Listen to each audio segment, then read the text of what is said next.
à faire renvoi d'ascenseur à Laurent Gbagbo. Pourquoi Alassane Ouattara ne doit rien à Laurent Gbagbo? Laurent Gbagbo, ça là, c'est un sujet d'un de nos frères qui s'appelle Demba Diallo. Et le sujet a été mis sur le journal en ligne l'avenir.ci. Donc c'est un fait historique qu'on vous rappelle. Laurent Gbagbo, Alassane Ouattara là, de la manière que tu as dit qu'il n'est pas ton camarade là, c'est comme ça il ne te doit rien aussi. Donc là, si tu allais être un vieux voleur et puis tu es dans un problème là, c'est ton problème. Nous on s'en fout de tes problèmes. Parce que nous on ne cherche même pas à être des amis de la honte. Laurent Gbagbo et ses partisans, à coup d'arguments pour convaincre de la réinscription de leur montant sur la liste électorale, brandissent la dette morale que le président Alassane Ouattara est supposé avoir vis-à-vis de ce dernier. Et donc, quand ils tombent en transe, c'est Gbagbo qui avait aidé Ouattara pour qu'il n'ait qu'un candidat exceptionnel. Donc là, si Ouattara là, pourquoi il est méchant comme ça? Pourquoi il est ingrat comme ça? Bon, il n'a qu'à retourner ce que Gbagbo lui a donné. Bon, si c'est ça là, le drap de Ouattara que vous avez volé quand vous étiez venu ici, en 90 à Washington là, son drap que vous avez volé, remboursez le drap là. Drap sur on se couche là, faut rembourser. La première voiture que le président Ouattara t'a donnée quand tu avais des paquets favoris, tu avais favoris là, en 90 là, première voiture que le président Ouattara t'a donnée là, il faut rembourser. Les premières vestes que le président Ouattara t'a donné quand tu l'as rencontré pour la première fois là, il faut rembourser les vestes. L'argent que Ouattara te donnait quand vous étiez ensemble dans le front républicain là, il faut rembourser l'argent. Est-ce qu'il y a quelqu'un qui est plus ingrat que toi, Laurent Gbagbo? Est-ce qu'il y a un MP qui est pire que toi? Un pharisien de la pire espèce avec une mentalité déviante. Toi, Laurent Gbagbo. Un homme qui ne respecte même pas sa parole. Donc, quand vous êtes dans vos inventions là, c'est pas quelqu'un. Toi-même, tu as dit que toi, tu es un voleur. Donc là, les voleurs là, leur place à la prison. Ça là, faut pas penser que tu allais voler. Si c'est sur Ouattara, tu comptais pour qu'il n'a qu'à te libérer, puis il va mettre ton nom là. Frère, c'est que tu vas pousser racine. Alassane Ouattara doit inscrire le nom de Gbagbo. Parce que celui-ci a pris un décret pour qu'il participe à l'élection présidentielle de 2010. Ça là n'a qu'à faire court. Donnez-nous les références du décret. Vous qui dites qu'il a pris le décret là, venez nous donner les références du décret. Et puis on va faire sortir pour lui devant tout le monde. Si vous avez pris la malédiction et le mensonge, que vous êtes devenus des faussaires patentés et que ça marche parmi vous, sachez que vous n'allez pas écrire l'histoire des Ivoiriens à leur place. 2010 là, on est en 2025, ça fait seulement 15 ans. On est encore vivant. Tel est l'argument des pro-Gbagbo pour appeler à un retour d'ascenseur de la part de l'actuel président de la République. L'histoire du décret pris par Laurent Gbagbo alimente l'imaginaire des partisans de celui-ci, ce pauvre prisonnier de la CPI, qui soutiennent que le président actuel Alassane Ouattara serait donc redevable à Laurent Gbagbo.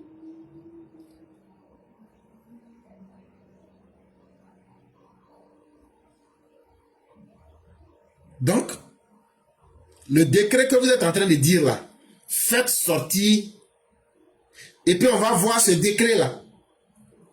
Qu'est-ce que ce décret là dit? J'autorise Alassane Ouattara, à cause de ma pitié, à être candidat. Faites sortir le décret là. Vous avez oublié les accords de Lina Makoussi? Vous avez oublié le 19 septembre 2002? Il n'y a pas de problème. Comme vous, c'est cerveau de cochon. Et puis on a grillé œuf dans vos cerveaux là. C'est ça qui fait que vous ne vous souvenez pas de vos vies. Si vous pensez que tout le monde est comme ça là, vous vous trompez très grave. Et puis Laurent Gbagbo là, on va avoir pitié de l'eau pour le mettre sur la liste électorale là-haut. Ça pouvait nous apporter quoi? Quand il va venir là, il va faire quoi qu'on n'a pas vu? Ou bien le mal qu'il faisait là, il n'a pas terminé. Il va venir terminer ça. Il n'y a pas de problème. L'une des recommandations des accords de Lina Makoussi stipule que tous les protagonistes de la crise du 19 septembre 2002 et signataires des 10 accords doivent être candidats à l'élection présidentielle d'octobre 2010. De 2002 jusqu'en 2005, est-ce que Laurent Gbagbo a accepté de laisser le président, de respecter les accords de Lina Marcoussi? Quand on parle des accords de Pretoria, on veut aller vite avec vous. Mais les accords même de Lina Marcoussi disaient que dans la crise du 19 septembre 2002, là, tous ceux qui sont les signataires de l'accord de paix de Lina Marcoussi peuvent être candidats.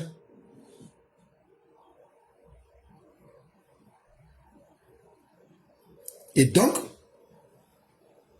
c'est un accord qui avait été trouvé par rapport à une situation. Et donc là, ce n'était pas le président Ouattara seul. Bédié était dedans, Soro était dedans. Parce que dans l'élection de 2000, là, vous avez aussi écarté Bédié. Et vous avez écarté Bédié pour moralité douteuse. Et vous avez écarté Alassane Ouattara pour nationalité douteuse. C'est pourquoi nous aussi, on va t'éliminer pour comportement de voleur.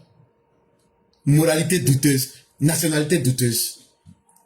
Or, la justice dit, lorsqu'on doute, le doute doit toujours profiter à l'accusé. Donc, c'est quelle justice vous pratiquez? Quand la moralité n'est pas un instrument mesurable, mais vous vous dites, je doute de la moralité de quelqu'un, et vous lui collez une sentence. C'est ce que vous avez fait à Bédié en 2020. Et vous aviez dit, la nationalité de Ouattara, là, on a des doutes dessus. Et vous l'avez éliminé.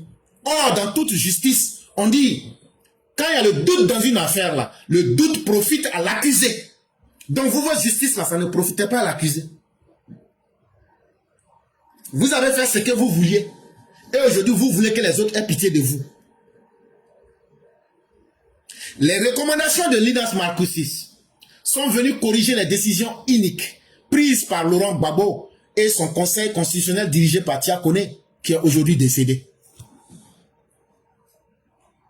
Tia Koné, avant de mourir, est-ce qu'il n'est pas lui-même allé dire qu'ils ont commis des actes gravissimes, des actes injustes? Il l'a dit avant de mourir. Et il n'y a pas un témoignage qui est plus évident qu'un aveu. Il dit, nous nous sommes trompés. Ça, c'était le premier président du Conseil constitutionnel de Laurent Gbagbo. Son deuxième président, pardon, de la Cour suprême. Son président de la Cour suprême va plus tard nous dire que c'est parce que eux là, le diable les avait habités pour prendre des mauvaises décisions.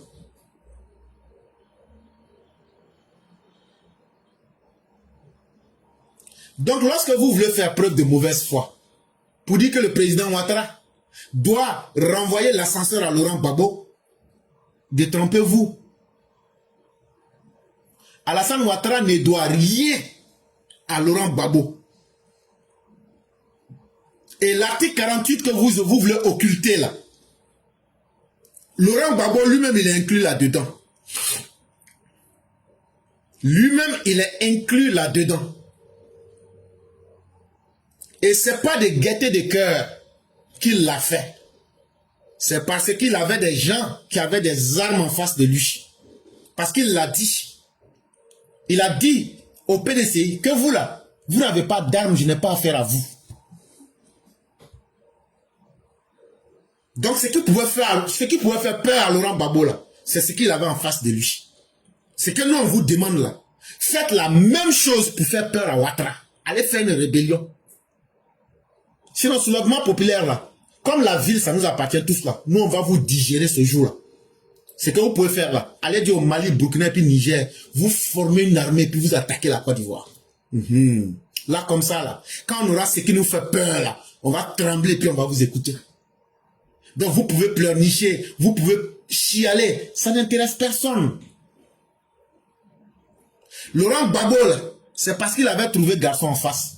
Mais vous, vous êtes des garçons aussi. Donc allez faire ce que vous dites que les autres ont fait là. Mais ce n'est pas la première fois que Karagbe Niagbé l'a fait. Avant qu'il y ait le 19 septembre 2002, Karagbe Niagbé avait tenté. Mais ils l'ont écrasé dans ses yeux. C'est parce qu'il n'était pas suffisamment garçon. Mais les chasseurs de pèderies qui ont fait leur révolution là, eux ils ont pu contraindre Laurent Gbagbo. Donc ce qu'on dit là, vous maintenant là, vous les Woody là, allez faire pour vous, pour venir contraindre Mossi Draman. C'est ce qu'on est en train de vous dire. Laurent Gbagbo, ta mauvaise foi légendaire là. En 2001, qu'est-ce qui s'est passé? Il y a eu le forum de la réconciliation nationale. Pendant qu'on dit qu'on doit se réconcilier, qu'est-ce que toi, Babo, tu allais dire là-bas? Que oui, que l'article 35 a été pris pour écarter Alassane Ouattara des élections présidentielles de 2000. Tu l'as dit ou tu ne l'as pas dit? Tu l'as dit en tant que qui? Les témoins sont passés au forum de la réconciliation nationale. Le forum était dirigé par l'ancien premier ministre Seydou Eliman Diarra. Quand tu as remis les conclusions pour dire voilà ce que tu dois faire pour que le pays ne bascule pas dans la violence. On vous parle de 2001. Quand je vois des idiots qui viennent tomber pour dire c'est la rébellion là. Mais il y a eu d'abord une réconciliation nationale. Est-ce que Gbagbo a accepté d'appliquer les principes de la réconciliation nationale? Et qu'est-ce qu'il a dit? Il dit que quand il a reçu les conclusions de la réconciliation, du forum de la réconciliation nationale, Seydou Eliman Diarra lui a remis pour dire si tu veux que le pays aille bien là, voilà ce que tu dois faire, voilà tout est ici. Qu'est-ce qu'il a dit? Il dit ce n'est pas une constitution bis et je n'appliquerai rien. Il dit toutes les décisions qui ont été prises par le forum là pour que le pays, faut pas on va basculer dans la violence là, que lui Laurent Gbagbo il a reçu, mais que lui il va rien appliquer. Bon, c'est quand il a dit il va rien appliquer là qu'on allait écraser ses couilles avec rébellion. Et grâce à la rébellion, Laurent Gbagbo a eu son meilleur premier ministre. Quand il a signé son accord de paix avec Soro Guillaume à Ouagala, au stade de Bouaké, il dit voilà mon meilleur premier ministre. Donc, contrairement à vous qui êtes dans vos élucubrations, Laurent Gbagbo dit que la guerre qu'il y a eu en Côte d'Ivoire, c'était une mésentente, que ça ne pouvait pas empêcher quelqu'un de travailler. La vidéo est là. On l'a joué ici plusieurs fois. Maintenant, ce qu'on est en train de dire là, venez dire que c'est faux. Rébellion, guerre. Mais quand tu te comportes mal, et que c'est à des hommes, tu es en train de faire du mal, ces hommes-là ont tous les droits de se lever pour combattre le mal qui leur est fait. Et c'est ça que le 19 septembre 2002. Mais avant le 19 septembre 2002, il y a eu d'abord la réconciliation nationale. Il y a eu le comportement de Gbagbo. Il y a eu ses propos. Et il y a eu son refus d'appliquer les résolutions du forum de la réconciliation nationale. Comme il pensait qu'il était trop garçon là. C'est là que d'autres sont venus là pour l'attraper par ses couilles et puis lui montrer la voie pour lui dire on va te montrer ce que tu dois faire de gré ou de force. Mais Laurent Gbagbo n'a jamais appliqué ses recommandations. Allant de roubladise en roubladise jusqu'à l'éclatement de la crise du 19 septembre 2002. Et pourtant, à la clôture du forum de la réconciliation nationale, Laurent Gbagbo, Alassane Ouattara et Guy Robert se sont retrouvés à la résidence du premier cité, c'est-à-dire Laurent Gbagbo, où ils ont sablé le champagne pour, disait-il, sceller la réconciliation nationale qui était censée sceller le forum Épinum. Soutenir donc aujourd'hui que le président Alassane Ouattara est redevable à Laurent Gbagbo, c'est faire preuve d'ignorance, du moins de mauvaise foi. Donc pour ceux qui sont nés en 2000, qui disent comme nous on est jeunes là, nous on est nés en 2015 là, et nous on a 10 ans, ça là, prenez ce que j'ai dit, allez dire, il y a quoi qui est faux dedans. Allez organiser des forums pour dire cette partie est fausse. L'histoire de la Côte d'Ivoire là, ça s'est passé devant nous tous. Et votre mauvaise foi ne va pas remplacer l'histoire des Ivoiriens. Est-ce que le président Ouattara n'a pas été écarté ici avec l'article 45 de la manière la plus injuste? En 2000, Alassane Ouattara a été écarté par l'article 35, conçu pour l'écarter, comme disait Laurent Gbagbo. En 2000, vous avez écarté Alassane Ouattara et tous les 6 candidats du PDCI. Parce que toi, Laurent Gbagbo, avec Gueye, vous aviez décidé que le pouvoir, là, ça devait rester entre les mains des fils de l'Ouest.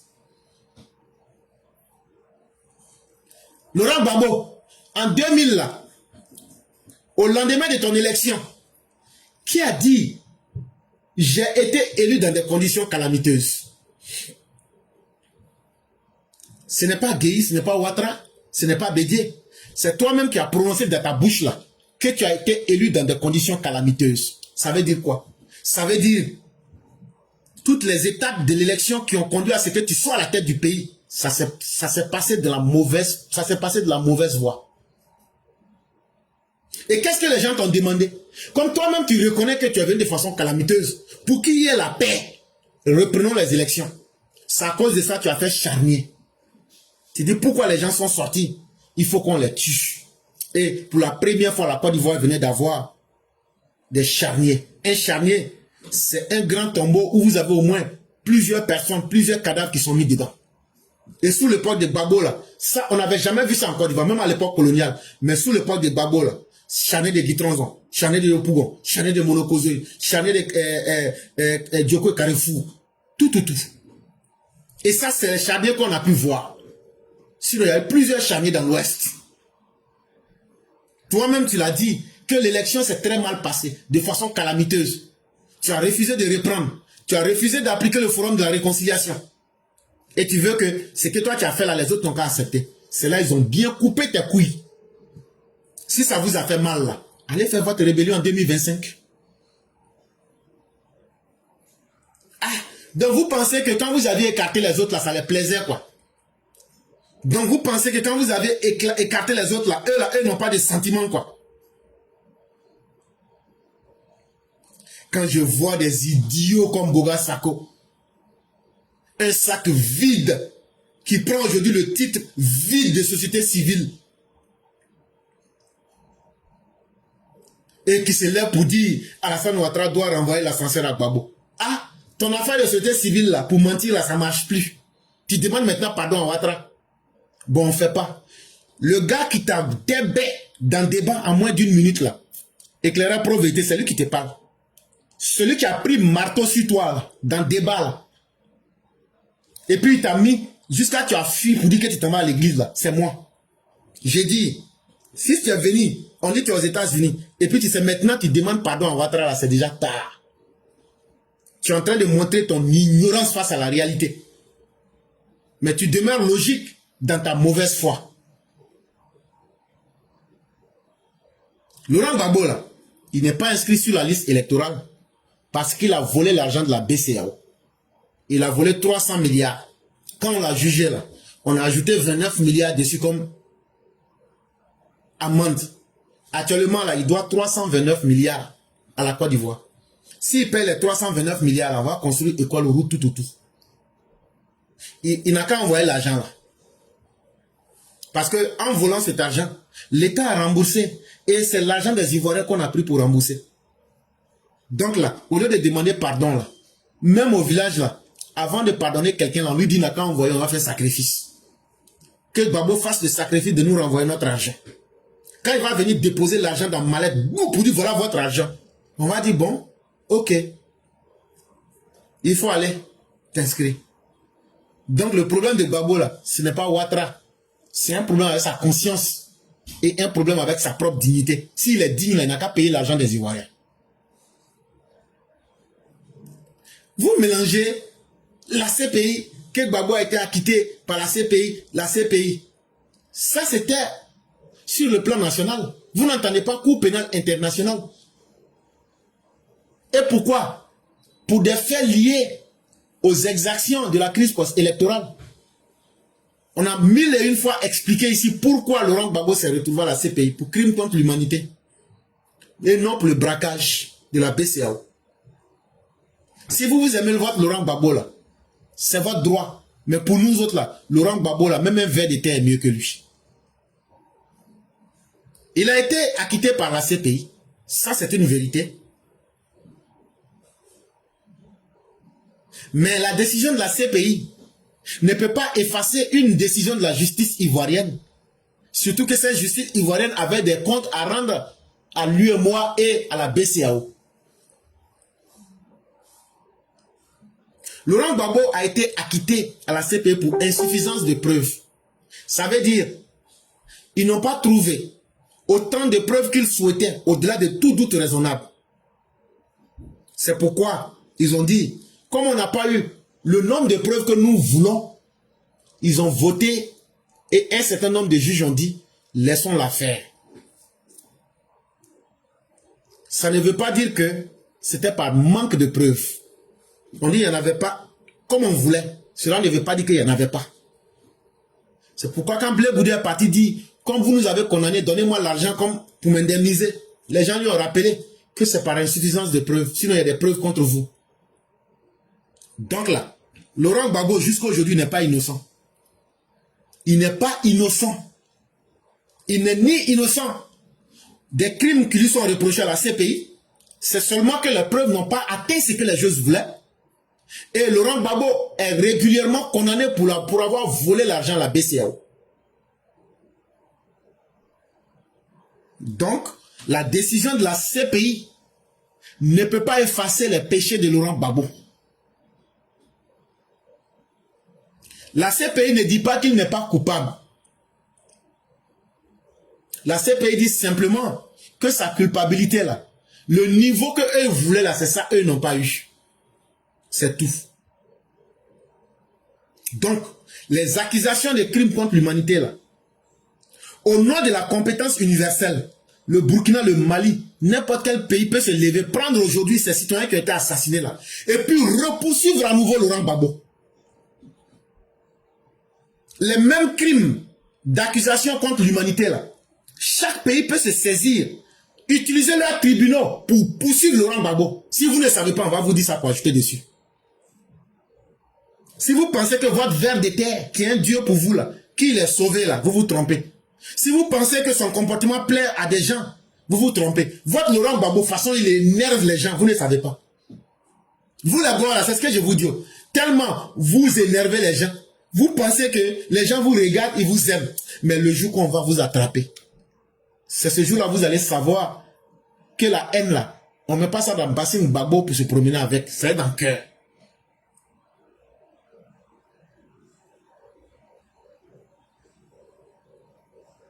C'est parce que les preuves qui ont été apportées là, les juges ont dit, les preuves là, c'est pas beaucoup comme nous on voulait.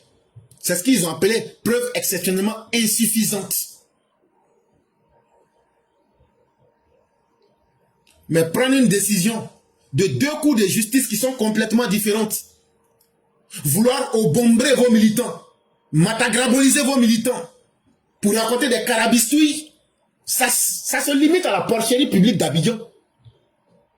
Mais nous autres qui sommes très cohérents dans nos têtes, qui ne fonctionnons pas avec des cerveaux de cochon, sachez que nous voyons la réalité. Et vous n'allez pas être capable de tronquer la vérité devant nous. Ça là, asseyez-vous. Et c'est par cela que Mère Nefertiti va vous donner des conseils pour vous dire qu'il faut que vous changez votre comportement. Bonjour l'éclaireur, bonjour à toute la classe. Aujourd'hui, j'ai un test à vous proposer qui a pour titre « Et si c'était vrai ?» Je me pose la question de savoir si nous ne pourrions pas faire un effort de vivre dans l'harmonie, le vivre ensemble et surtout sans le mensonge populaire ni la démagogie et le va-t-en-guerre. Malheureusement, en Côte d'Ivoire, nos hommes politiques, surtout ceux de l'opposition, sont sans scrupules. On croirait que la vie, la tranquillité et la sécurité des Ivoiriens leur importent peu dans la mesure où ils accèdent au pouvoir quel que soit le chemin emprunté. Imaginons-nous un instant que si c'était vrai que ces opposants à deux balles ne seraient pas ceux que nous voyons. Prenons le cas Tidiane Thiam, ce trouillard, menteur, effronté, présomptueux et impertinent, revenu sur la terre nourricienne ivoirienne qui a tout donné à lui et à ses parents le confort et la sécurité financière, à vouloir la diriger même par la mauvaise manière. Le mensonge finit toujours par être rattrapé par la vérité. Dommage pour certaines personnes qui sont rentrées dans sa combine à vouloir manipuler et déformer la mentalité des Ivoiriens et de nos constitutions. Prenons également le cas Gbagbo. Ah, ce papa roublard, cet amnésique, ce bagarreur, ce porte-flambeau de malheur porté à la Côte d'Ivoire. À chaque fois qu'il est présent sur la scène politique depuis feu le premier président Félix Houphouët-Boigny, la Côte d'Ivoire fut marquée par des stigmates, son incompétence de gestion. Remarquons également le groupe Simone Gbagbo, Blé Goudé, Soro Guillaume et autres sont la personnification du malheur, la destruction humaine à grande échelle. Et si c'était vrai que toutes ces personnes n'avaient pas existé, que serait devenue la Côte d'Ivoire avec le grand bâtisseur, le docteur Dramane Alassane Ouattara? Je vous laisse avec vos imaginations. Serait-ce trop demander la paix et l'union de tous les Ivoiriens autour d'un idéal commun qu'est le vivre ensemble dans le respect des valeurs des uns et des autres? Merci. Texte écrit par Mère Nefertiti. Vive le EPV, vive le Prador dans la santé et la longévité, vive la Côte d'Ivoire dans son développement. Aimons-nous vivants. Mère Nefertiti, à bientôt. Merci infiniment, Mère Nefertiti. Merci pour cette belle réflexion sur notre société et surtout pour des personnes qui ne veulent pas aller au repentir, comme Laurent Gbagbo et sa bande. Restons déterminés et restons perspicaces, parce que la vérité est un chemin. Le manteau que vous portez est très lourd, mais c'est la voie la plus sûre et la voie la plus cohérente. Ne reculons pas.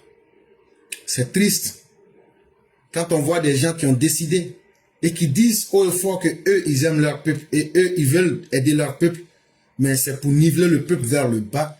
C'est simplement triste et c'est complètement décevant. Mes chères mères, c'est notre détermination chaque jour qui fera la différence et qui va faire comprendre à ces personnes-là que nous ne sommes pas là pour plaisanter ou pour perdre notre temps. Chers Ivoiriens, merci de nous avoir suivis en ce 16 juillet 2025. Merci de toujours nous faire confiance. On espère bien que les informations données vont pouvoir vous servir. Bonjour, cher Claire, pour vérité. Comment allez-vous? Je vais bien. Ah, Dieu merci. Donc, on va vous laisser. Voilà. Donc, je voudrais intervenir sur deux points. Le premier point, c'est ce qu'il est convenu d'appeler le roubisme en Côte d'Ivoire, qui n'est qu'une expression de l'homosexualité. Vous avez expliqué dans l'émission dernière que c'était un moyen pour certaines mauvaises personnes de pomper l'énergie de certains êtres humains. Et donc, effectivement, vous avez des humains qui signent un pacte avec les entités du bas astral pour acquérir aisance et fortune. Et il y a plusieurs chemins. Il y a le roubisme, il y a aussi quelquefois des pratiques de gens, surtout les musulmans, que dans les 5 prières, ils consacrent une prière à l'entité qui va permettre leur évolution. Il y en a même qui, à cet accord, quand ils font l'ablution, ils pissent dans la bouilloire. Et donc, comme vous l'avez dit, toutes ces personnes-là, c'est pour pomper l'énergie et je suis d'accord avec vous. Comme vous dites que certains parents ont fui leurs responsabilités. Le deuxième point, c'est le cas Gbagbo Laurent. Je voudrais avancer quelque chose que beaucoup de gens ne savent pas. Mais quand Gbagbo a découvert qu'il avait une parenté avec le Mali, selon ce que vous avez dit dans une émission, ici est rendu. Les gens étaient contents de le recevoir, mais pour ceux qui connaissent un peu l'univers manding, le père a profité, sinon la famille paternelle a profité pour établir sa carte astrale. Ce que les Malinké appellent Adamadim Bourdiouki. Et quand on l'a fait pour Gbagbo, on a vu que son parcours terrestre allait être jonché de sang et de larmes. Et ce faisant, le marabout a dit au père que cet individu-là ne peut pas rester ici. S'il reste ici, vraiment on va connaître des malheurs. Donc pour dire quoi? Quand on a établi la carte astrale de l'individu, c'est ce qui est sorti. Donc que les gens ne nous fatiguent pas et qu'on laisse Gbagbo de côté. que ces militants, ces gars-là qui pensent qu'ils sont les seuls à aimer Gbagbo, je ne vais pas cacher que l'avènement de Gbagbo, il a attiré des foules. Mais après, des gens ont réfléchi et ils se sont retirés. Donc vraiment que ceux qui voient clair, qui comprennent, qui sont dans le spirituel, qu'on laisse l'individu Gbagbo de côté et qu'on travaille avec d'autres personnes. C'est ce que je voulais ajouter. Vraiment, merci beaucoup, cher grand-maître. Et tout ce que vous avez dit, c'est tellement bien dit et bien coordonné que moi-même, je ne sais plus ce qu'il faut ajouter là-dessus. Parce que ce que vous dites, c'est des secrets que beaucoup savent, mais aussi que beaucoup ne savent pas. Et effectivement, je ne connais pas les douleurs d'aujourd'hui, ce qu'on appelle aujourd'hui tous les douleurs, les malinqués. Ben, dans toute vraie famille malinquée, on sait ce que chaque enfant fera. Tout à fait. Donc, ce n'est pas un secret. Et la visite que vous évoquez, c'est en 1983. Ça s'est passé à Cannes. Voilà. Et donc, tout est clair. Les gens savent la vérité. Mais certains, par pudeur, se taisent là-dessus. Mais Laurent Gbagbo, là, quand vous le regardez très bien, il y a le sang sur son visage. Mais ça, il faut être capable de voir à un autre niveau. Et ça, là, il ne faut pas aller provoquer le diable parce que ça plaît de s'amuser ou d'avoir des problèmes. Tout à fait. Aujourd'hui, n'est pas inscrit. Laurent Gbagbo lui-même est piégé dans son propre piège. Si je peux me permettre le clonage. Et ce n'est pas à nous de le délivrer. Parce que si on le délivre là, on ne pourra plus se justifier devant Dieu lui-même. Et Laurent Gbagbo va le dire. Ce n'est pas moi qui vous ai demandé de mettre mon nom sur la liste. Il l'a fait avec Guy Robert.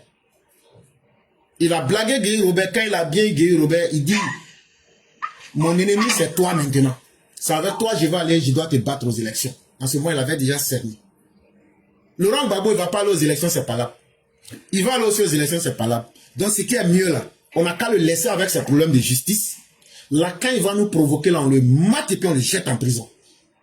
Et comme ça, tout le monde est tranquille. Mais pourquoi aller le réhabiliter? Et puis demain, il va recréer les mêmes problèmes. Et puis encore, on va le ramener encore à l'état encore. En conflit avec la loi. En ce moment, donc, c'est nous qui serons incohérents. Quelqu'un qui n'a même pas pris conscience que lui, ses actions peuvent faire du mal aux gens. Et qui n'a pas eu le courage même de demander pardon. Est-ce que cet individu-là, on peut dire aux gens, imaginez ce qu'il a dans le cœur contre les Ivoiriens? Donc, tout se voit. Et donc, il faut que nous-mêmes, les populations, nous quittions dans la mauvaise foi, qu'on se dise la vérité à nous-mêmes et qu'on s'assume. Et cette fois-ci, on est prêt, on va s'assumer. Laurent Gbagbo, on ne te met pas sur la liste. Parce que ce n'est pas nous, on t'a enlevé sur la liste. Ce qui t'a enlevé sur la liste, là, il faut aller vers ça. Quand tu vas finir de régler ça, là, tu viens, tu vas mettre ton nom toi-même. Ce n'est pas Ouattara qui t'a enlevé. Ce n'est pas la CEI qui t'a enlevé. C'est ton comportement qui t'a enlevé de la liste électorale. Et c'est ton comportement là. Si tu ne changes pas là, tu ne vas pas être sur la liste électorale.